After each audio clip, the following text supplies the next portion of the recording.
যখন সে বিসিবি বস হয়ে আসলো ফারুক আহমেদ, সে সময়ের ফুটেজ যদি দেখেন, তিনি নিজের মুখে বলেছেন সাকিব আল হাসানের জন্য প্রয়োজনে আইনে লড়াই লড়বো আমরা।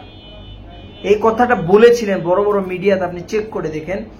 আসসালামু আলাইকুম। বলবো আজকে বোর্ডের প্রেসিডেন্ট নাজমুল হোসেন পাপন সাহেব, সাকিব আল হাসান এবং ফারুক আহমেদকে নিয়ে। তার আগে একটু আপডেট দিয়ে নিয়ে আসে, কিন্তু কানপুরে যে টেস্টটা ছিল আজকের দিনের খেলাও কিন্তু বৃষ্টির কারণে বন্ধ হয়েছে। সাকিব আল হাসানের আজকে এই পরিস্থিতি, এই যে সাকিব আল হাসান আজকে যে পরিস্থিতি পড়েছে, এর জন্য দায়ী কে? শুধু কি সাকিব আল হাসান নিজে? সে তো এখন দেশদ্রোহী। সাকিব আল হাসান দেশদ্রোহী আগেই হয়েছে, যখন যে স্বৈরাচার সরকার যখন পতন হয়েছে, যখন সাপোর্ট করে নাই, বাংলাদেশের ছাত্রদেরকে সাপোর্ট করে নাই। সে সময় সে আওয়ামী লীগের এমপি হয়েছিল, মাশরাফিও আওয়ামী লীগের এমপি হয়েছিল। সেই সময়টাতে সাকিব আল হাসান মানুষের মন, অর্থাৎ অর্ধেক মানুষের মন থেকে উঠে গিয়েছে, হয়ে গেছে স্বৈরাচার সাকিব আল হাসান। কিন্তু এই সাকিব আল হাসান তো একটা সময় স্বৈরাচার ছিল না। একটা সময় শুধু সেই সাকিব আল হাসানই ছিল যে মাঠের 22 গজে যাবে, টুকটাক করে ক্রিকেটটা খেলবে, খেলাটা শেষ হবে, ঘরের ছেলে ঘরে আসবে, সকালে ঘুম থেকে উঠবে, আবার ক্রিকেট প্র্যাকটিসে যাবে। এই সাকিব আল হাসানটা তো ছিল। কারণ এই উগ্রতা, সাকিব আল হাসান উগ্রতা, উগ্রবাদিতা, তার যে রাগ, তার যে হিংসা, তার যে যেটা বলো চোরা চালান বলেন আপনি, চাঁদাবাজি বলেন আপনি, বা বিভিন্ন যেসব মামলা দিয়েছে তার নামে, যেসব মামলা, এমনকি হত্যা মামলাটুকু দেওয়া হয়েছে তার নামে।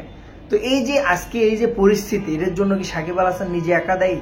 এর জন্য একা দেয় না, এর জন্য ক্রিকেট বোর্ডও দায়ী।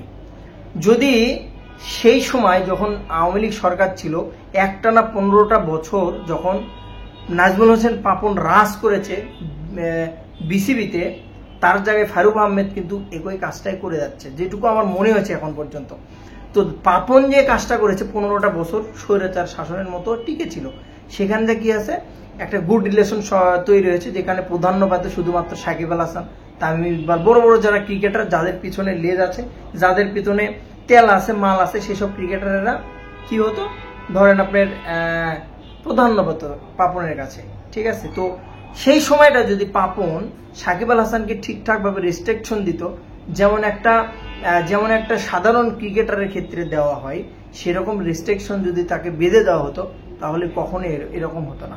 সাকিব আল হাসানের ক্ষেত্রে কি হতো, যে একটা নিষেধাজ্ঞা তার নামে আসলো, এই 5 দিন 6 দিন পরে, হ্যালো পাপন ভাই, হ্যাঁ এটা একটু দেখেন, একটু বিষয়টা সলিউশন করে। এভাবে কিন্তু সাকিব আল হাসান কিন্তু আস্তে আস্তে তার সাহসিকতা, তার যে কাঠামো, বিসিবির যে নিয়ম, একটা প্লেয়ার একটা বিসিবিতে থাকতে হলে কিভাবে চলতে হয়, কিভাবে কোন নিয়মে চলতে হবে, রাজনীতি করা যাবে কিনা, পলিটিক্স করা যাবে কিনা, এইসব কিন্তু সাকিব আল হাসান একসময় জানতো না। কি কারণে? আস্তে আস্তে পাপনের মতো অবহেলিত, অকৃতজ্ঞ, মূর্খ মানুষ যেগুলো আছে, এরা বিসিবিতে কিছুদিনের জন্য আসছে, লং টাইম যখন টিকে গেছে, একটা গুড রিলেশনের সম্পর্ক তৈরি হয়েছে, যার জন্য উগ্রবাদিতা সাকিব আল হাসানের মতো এরকম জন্ম হচ্ছে। সেই সময় একজন সুন্দর গুড প্লেয়ার, যে ক্রিকেটার, যাকে মানুষ হাজার হাজার ভালোবাসে, এখনো মানুষ সাকিব আল হাসানকে ভালোবাসে। আপনি ক্রিকেটার সাকিব আল হাসানকে মন থেকে মুছে ফেলতে পারবেন না, যত বড় আপনি সাকিব আল হেটারই হন না কেন। যদি ক্রিকেট প্রেমী হয়ে থাকেন, সাকিব আল হাসানকে আপনি মুছতে পারবেন না। তো আমি মনে করি যে বর্তমানে ফারুক সাহেব যে কথাটা বলেছে, যে সাকিব আল হাসান দেশে আসলে তাকে সেরকম প্রোটেকশন দেওয়া হবে না, কিন্তু দায়টা তো বিসিবি একবারে এড়াতে পারে না। এই ফারুক আহমেদ, আপনি যদি কিছু ভিডিও ফুটেজ দেখেন, কিছুদিন আগে 10 থেকে 15 দিন আগের যদি একটা ভিডিও ফুটেজ দেখেন, এই যে যুদ্ধের সময়কার, যে যখন সে বিসিবি বস হয়ে আসলো ফারুক আহমেদ, সে সময়ের ফুটেজ যদি দেখেন, তিনি নিজের মুখে বলেছেন সাকিব আল হাসানের জন্য প্রয়োজনে আইনে লড়াই লড়বো আমরা। এই কথাটা বলেছিলেন বড় বড় মিডিয়াতে, আপনি চেক করে দেখেন।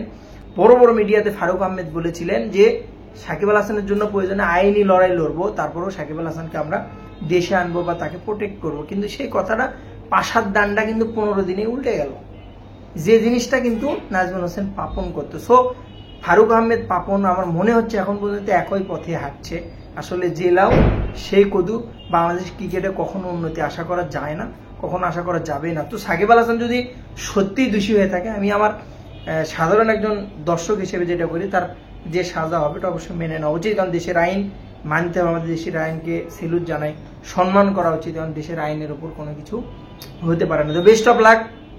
বিসিবি ভালো কন্ডিশনে চলুক, নিরপেক্ষভাবে চলুক, রাজনীতি না হোক, এটা চাই। যদি রাজনীতি হয় তাহলে আমরা ফারুক আহমেদকেও চাই না। ভালো থাকবেন। আসসালামু আলাইকুম।